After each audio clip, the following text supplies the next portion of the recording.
Bonne année les amis de Tata Carole.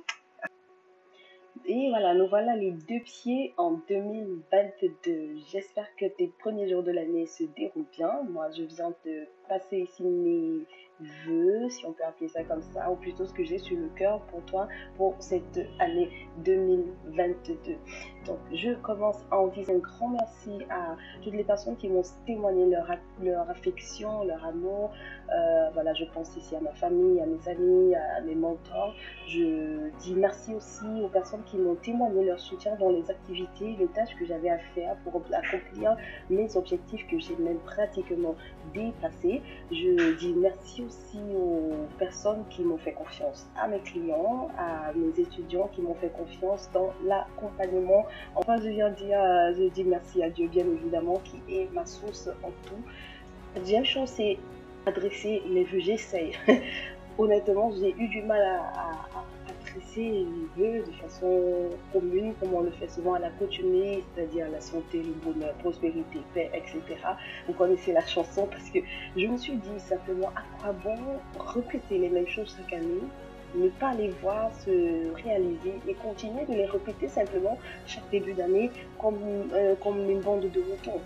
Et donc, je me suis posée.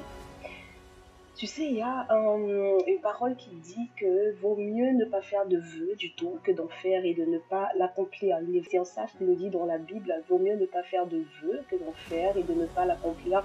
M'a fait réfléchir. Je me suis dit, est-ce qu'il ne faut pas se poser simplement à un moment donné, au lieu de répéter les mêmes choses, se poser pour se poser les bonnes questions. Quelqu'un a dit, pour avoir les bonnes réponses, il faut se poser les bonnes questions. Donc voici quelques questions que je me suis posées en début d'année et que je t'invite à te poser aussi personnellement. Donc la première, c'était, ok, si je me souhaite chaque année et je souhaite aux gens santé, prospérité, honneur, paix, etc., et que je n'expérimente pas ces choses-là, alors qu'est-ce qui n'a pas marché? Et pour les plus sages, la question ce serait, qu'est-ce que je n'ai pas fait? Ou alors qu'est-ce que j'ai fait et qui n'a pas marché? Et si ça n'a pas marché, pourquoi est-ce que ça n'a pas marché? Ok?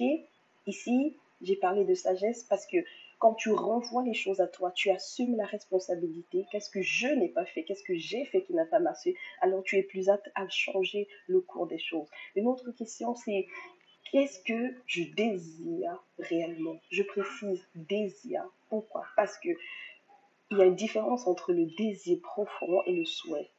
Il vaut mieux avoir 2 désirs profonds que d'avoir 20 souhaits. Parce que les souhaits, il y a une forte probabilité qu'elles ne se réalisent pas, contrairement aux désirs. Et la dernière question, c'est qu'est-ce que je compte mettre en œuvre pour voir ces désirs se réaliser? Qu'est-ce que je compte mettre en œuvre et non pas tomber dans l'accusation? Non, c'est à cause du gouvernement, non, c'est à cause de mon partenaire ne me soutient pas, je n'ai pas les finances, non. Qu'est-ce que je compte mettre en œuvre, moi, pour l'accomplissement de ces désirs profonds? Cher ami, tu es né pour un but. Alors, ne gaspille pas ton existence à vivre une vie par défaut. Et pour découvrir le but et l'accomplir pour lequel tu es né, il va falloir que tu apprennes à vivre intentionnellement. Pour que ta mission se réalise, je le répète, il va falloir que tu arrêtes de faire simplement des vœux, de vouloir seulement. Donc, mon vœu pour toi en 2022, c'est que tu découvres et que tu rentres dans l'accomplissement de ta mission.